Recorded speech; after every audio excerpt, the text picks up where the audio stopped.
Halo anak-anak semuanya, bagaimana kabar kalian hari ini? Ibu harap kalian semua baik-baik aja. Di tengah kondisi negara kita yang seperti ini, tetap jaga nutrisi dan juga tetap jaga kesehatan kita ya anak-anak. Ingat, di rumah aja dan jangan keluyuran. Oke, kembali lagi bersama Ibu adalah Stepu di sini. Nah, pada video sebelumnya, kita telah mempelajari tentang unsur-unsur cuaca dan iklim. Adapun yang kita pelajari unsur cuaca dan iklim itu ada sebanyak dua. Apabila anak-anak telah lupa, maka dapat diakses kembali dalam video berikut ini anak-anak. Nah, dalam pertemuan kali ini, kita masih membahas unsur-unsur cuaca dan iklim yang ketiga, yaitu angin. Anak-anak sekalian dapat melihat sekitar kita.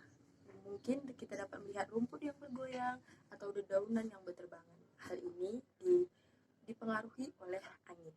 Nah, angin sendiri dapat menggerakkan benda-benda yang ringan apabila kecepatan anginnya tidak terlalu cepat. Nah, angin sangat bermanfaat bagi kita, bahkan dapat dimanfaatkan sebagai pembangkit listrik. Di negara maju tersendiri seperti negara Belanda telah memanfaatkan angin ini sebagai sumber utama pembangkit listriknya dengan menggunakan kincir yang akan mengubah angin menjadi energi listrik. Nah, angin ini benar-benar sangat bermanfaat bagi kehidupan kita. Nah, kali ini kita akan membahas hal-hal yang berkaitan dengan angin. Adapun yang pertama yaitu kecepatan angin. Kecepatan angin ini berbeda-beda anak-anak. Kecepatan angin yang tinggi ataupun cepat itu akan mampu membawa benda-benda yang berukuran cukup besar.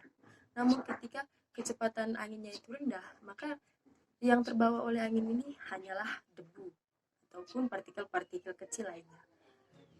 Nah, adapun faktor-faktor yang mempengaruhi kecepatan angin ini, yang pertama adalah gradien barometris. Perbedaan tekanan dari dua tempat akan menghasilkan angin. Nah, semakin besar perbedaan tekanan dari tempat-tempat ini, maka akan mengakibatkan angin yang dihasilkan semakin kencang. Dalam hukum Stephenson mengatakan bahwa pergerakan angin berjarak berbanding lurus dengan gradien barometrisnya. Gradien barometris tersendiri adalah perbedaan tekanan udara antara dua isobar. Nah, untuk mengetahui bagaimanakah antara dua isobar ini dapat kita lihat dalam contoh soal berikut ini beserta cara menjawabnya.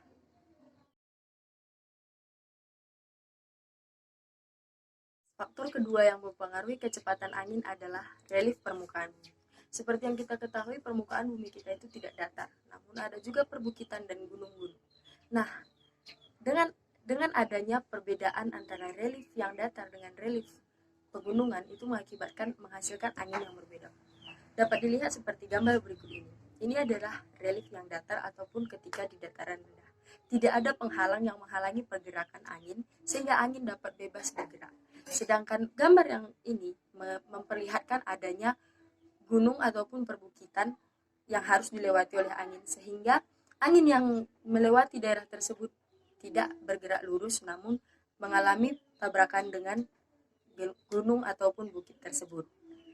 Faktor ketiga yang mempengaruhi kecepatan angin yaitu ketinggian tempat.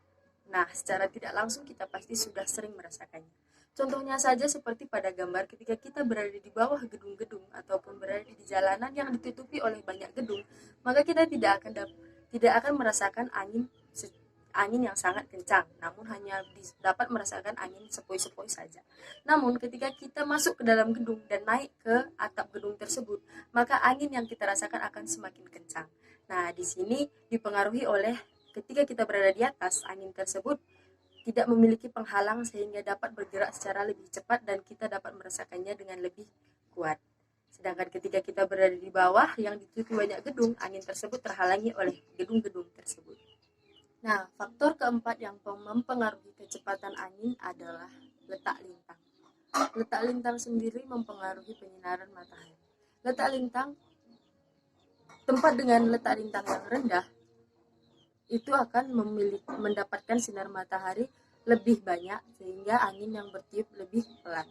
Sedangkan tempat dengan letak lintang yang tinggi akan mendapatkan sedikit penyinar matahari sehingga cenderung lebih dingin dan juga pergerakan anginnya lebih cepat.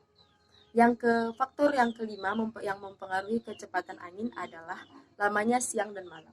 Apakah anak-anak sekalian menyadari secara tidak langsung Angin yang bergerak pada siang hari terasa lebih cepat dan juga lebih kencang daripada angin yang bergerak pada malam hari. Nah, ini juga dipengaruhi oleh pergerakan angin pada siang hari lebih cepat, sedangkan pada malam hari terasa lebih lambat atau bahkan cenderung tidak terasa angin yang kuat dan hanya terasa angin yang sepoi-sepoi saja. Itulah 5 faktor yang mempengaruhi kecepatan angin. Hal kedua yaitu arah angin.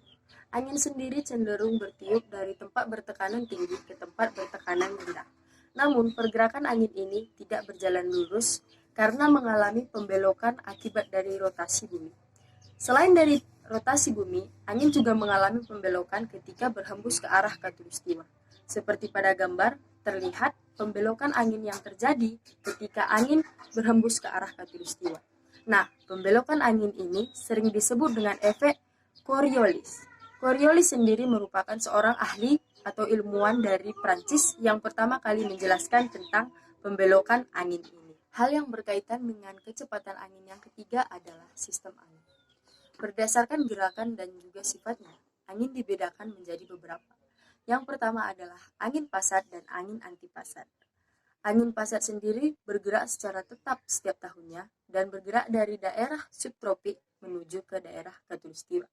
Angin antipasat sendiri bergerak di atas khatulistiwa dan juga bergerak turun ke daerah kutub dengan batas turun terakhir itu ke daerah subtropik. Yang kedua adalah angin muson. Angin muson sendiri terbagi menjadi dua, yaitu angin muson barat dan angin muson timur. Angin muson barat bertiup dari bulan Oktober sampai bulan April. Nah, ini terjadi ketika matahari berada di belahan bumi selatan. Sedangkan angin muson timur bertiup dari bulan April sampai bulan Oktober ketika matahari berada di bagian bumi bagian utara. Yang ketiga adalah angin lokal. Angin lokal sendiri merupakan angin yang dirasakan hanya di daerah sempit dan juga pengaruhnya tidak terlalu luas. Nah, contoh-contoh dari angin lokal ini adalah yang pertama, angin darat. Angin darat hanyalah angin yang bertiup dari darat ke laut. Yang kedua adalah angin laut, yaitu angin yang bertiup dari laut ke darat. Yang ketiga adalah angin gunung, yaitu angin yang bertiup dari gunung ke lembah. Dan juga yang keempat adalah angin lembah, yaitu angin yang bertiup dari lembah ke gunung. Nah, kenapa disebut angin lokal?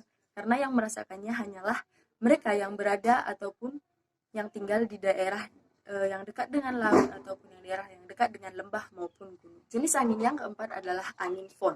Angin fon sendiri merupakan angin yang bergerak beriringan dengan hujan orografis. Dapat dilihat pada gambar. Angin fon sendiri membawa hujan ke atas gunung dan menjatuhkan hujan tersebut di daerah lereng sehingga disebut hujan orografis. Ketika terjadi hujan ini, maka angin akan terus bertiup ke daerah dari sisi lain gunung tersebut. Nah, inilah yang disebut dengan angin fon. Jenis angin yang kelima dan juga merupakan jenis angin yang terakhir adalah angin siklon dan antisiklon. Angin siklon dan antisiklon merupakan angin yang bergerak di bagian bumi utara dan juga di bagian bumi selatan. Gambar berikut ini adalah gambar angin siklon. Nah, dapat dilihat bahwa gambar angin siklon ini memiliki tekanan yang rendah namun kecepatan yang sangat kuat. Nah, gambar selanjutnya ini merupakan gambar angin antisiklon. Dapat dilihat bahwa angin antisiklon ini memiliki tekanan yang tinggi namun memiliki kecepatan yang tidak sekuat angin siklon. Nah, itulah kelima jenis angin dari sistem angin ini.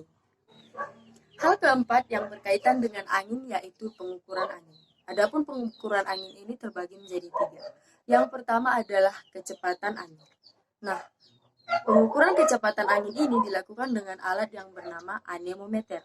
Anemometer sendiri merupakan alat yang terdiri dari tiga cangkir ataupun cup yang diletakkan pada ujung tangkai dan bergerak ketika ada angin.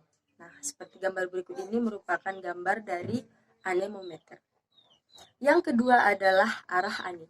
Cara pengukuran arah angin ini dilakukan dengan menggunakan bendera angin seperti pada gambar. Yang ketiga adalah mawar angin atau wind nose. Angin dapat bertiup secara terus-menerus dan ini disebut sebagai angin dominan. Nah, pengukuran dari mawar angin ini dilakukan dengan alat seperti pada gambar yang disebut dengan mawar angin juga. Anak-anak, itulah unsur ketiga dari unsur-unsur cuaca dan iklim, yaitu angin. Nah, Ibu harap video pembelajaran hari ini dapat dimengerti sehingga pengetahuan anak-anak dapat bertambah. Nah, demikian video Ibu pada hari ini. Ibu Ibu harap kalian tetap jaga kesehatan dan tetap di rumah aja. Sampai ketemu di video pembelajaran selanjutnya. Dadah.